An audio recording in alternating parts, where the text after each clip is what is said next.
ఐపీఎల్లో most successful టీమ్స్లో Chennai Super Kings పేరు ఖచ్చితంగా ఉంటుంది. ఏకంగా 10 సార్లు ఫైనల్కి వెళ్ళిన ఘనత సిఎస్కేకే దక్కుతుంది. అలాగే 5 సార్లు టైటిల్ గెలిచింది. 17 సీజన్లో కేవలం 3 సార్లు తప్పిస్తే మిగిలిన 14 సార్లు ప్లే ఆఫ్స్కు చేరిన జట్టుగా నిలిచింది. ఓవరాల్గా చెప్పాలంటే ఐపీఎల్లో అత్యంత నిలకడగా రాణిస్తున్న జట్టు చెన్నై సూపర్ కింగ్స్ మాత్రమే. ధోనీ లాంటి లెజెండరీ ప్లేయర్ సిఎస్కే జట్టుకు major advantage.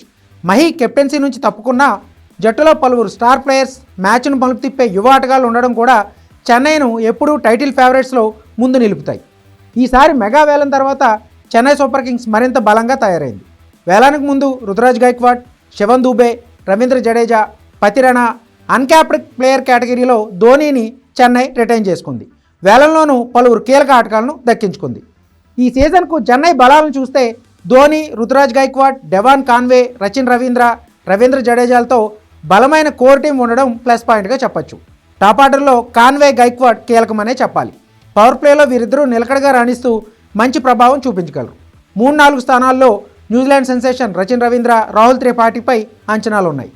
Dubey, Jadeja, Sam Curran, Vijay Shankar, Ashwin బలమైన ఆల్రౌండర్లు.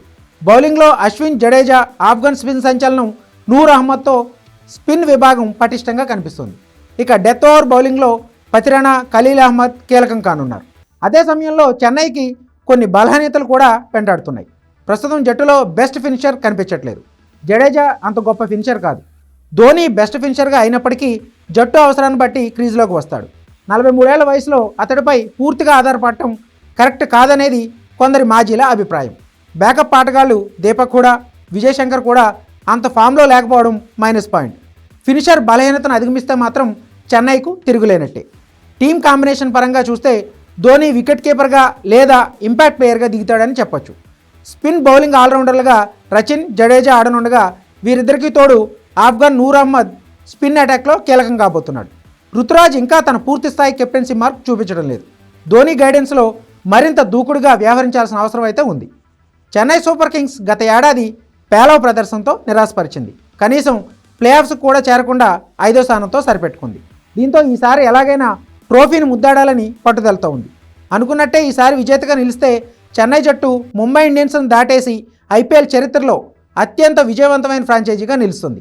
సిఎస్కే 2010, 2011, 2018, 2021, 2023 సీజన్లో ఛాంపియన్గా గెలిచింది. ధోనీ ఐపీఎల్ రిటైర్మెంట్పై వార్తలు వచ్చినా వేలానికి ముందే సిఎస్కే అతన్ని రిటైన్ చేసుకోవడంతో మరోసారి మహీ తన మ్యాజిక్ చూపిస్తాడని చెన్నై ఫ్యాన్స్ ఎదురుచూస్తున్నారు.